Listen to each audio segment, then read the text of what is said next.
Hello నమస్తే, welcome to box office. నేను Sindhu. Pan India star Prabhas వరుసగా సినిమాలు చేస్తూ ఏ మాత్రం గ్యాప్ తీసుకోవడం లేదు. ఒక సినిమా సెట్స్ పై ఉండగానే మరో 3 సినిమాలను కన్ఫర్మ్ చేస్తున్నాడు. ప్రభాస్ చేస్తున్నంత స్పీడ్ గా మరే హీరో కూడా సినిమాలు చేయడం లేదు. అయితే ఆది పురుష్ ప్రీ రిలీజ్ ఈవెంట్ లో ప్రభాస్ అభిమానులకు ఓ మాట ఇచ్చాడు. ఇప్పుడు ఆ మాటను ప్రభాస్ తప్పుకున్నాడు. ఇంతకీ ప్రభాస్ ఇచ్చిన మాట ఏంటి? మాట తప్పడానికి కారణం ఏంటి? బాహుబలి సినిమాతో పాన్ ఇండియా రేంజ్ లో క్రేజ్ సొంతం చేసుకున్నాడు. తనకు వచ్చిన క్రేజ్ కు తగ్గట్టుగా పాన్ ఇండియా సినిమాలు చేస్తూ కెరీర్ లో దూసుకెళ్తున్నాడు. బాహుబలితో వచ్చిన క్రేజ్ ఒక సినిమాకే ఉంటుందని, ఆ తర్వాత ఆ క్రేజ్ ఉండదని చాలా మంది కామెంట్స్ చేశారు. ముఖ్యంగా కాలీవుడ్, బాలీవుడ్ జనాలు ప్రభాస్ పై కామెంట్స్ చేశారు.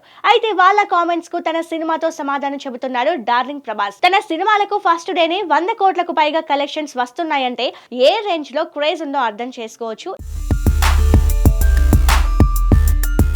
ఇక ప్రభాస్ అభిమానులకు ఇచ్చిన మాట ఏంటంటే, ఇక నుంచి అభిమానుల కోసం సంవత్సరానికి 2 సినిమాలు రిలీజ్ చేస్తానని మాట ఇచ్చాడు. అయితే ఈ సంవత్సరంలో కన్నప్పలో గెస్ట్ రోల్ చేశారు. అది లెక్కలోకి రాదు. ప్రభాస్ హీరోగా నటించిన ది రాజా సాబ్ డిసెంబర్ 5న రిలీజ్ కానుంది. మారుతి తెరకెక్కిస్తున్న ఈ సినిమాను ప్రముఖ నిర్మాణ సంస్థ పీపుల్ మీడియా ఫ్యాక్టరీ నిర్మిస్తోంది. ప్రభాస్ హర్రర్ బ్యాక్ డ్రాప్ లో నటించిన ఫస్ట్ మూవీ ఇది. టీజర్ ఇంట్రెస్టింగ్ గా ఉండడంతో సినిమాపై మరింత బజ్ క్రియేట్ అయ్యింది. ఈ ఇయర్ లో ప్రభాస్ నుంచి రాజా సాబ్ ఒక్కటే మూవీ రానుంది. ప్రభాస్ నటిస్తున్న మరో సినిమా ఫౌజీ. ఈ సినిమాకి హను రాఘోపూడి డైరెక్టర్. మైత్రి మూవీ మేకర్స్ నిర్మాణంలో ఈ సినిమా రూపొందుతుంది.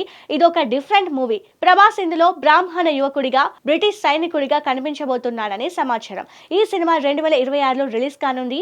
ఈ సినిమా తర్వాత ప్రభాస్ స్పిరిట్ మూవీ చేయనున్నాడు. సందీప్ రెడ్డి వంగ తెరకెక్కించే ఈ సినిమాని త్వరలో స్టార్ట్ చేస్తారు.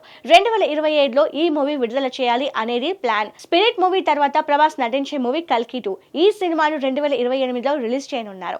ఈ లెక్కన ప్రతి సంవత్సరం ప్రభాస్ నుంచి ఒక సినిమా మాత్రమే రానుంది. దీనిని బట్టి ప్రభాస్ మాట తప్పుకున్నాడు. మరి ఇచ్చిన మాట ప్రకారం ఎప్పటి నుంచి సంవత్సరానికి 2 సినిమాలు రిలీజ్ చేస్తాడో చూడాలి.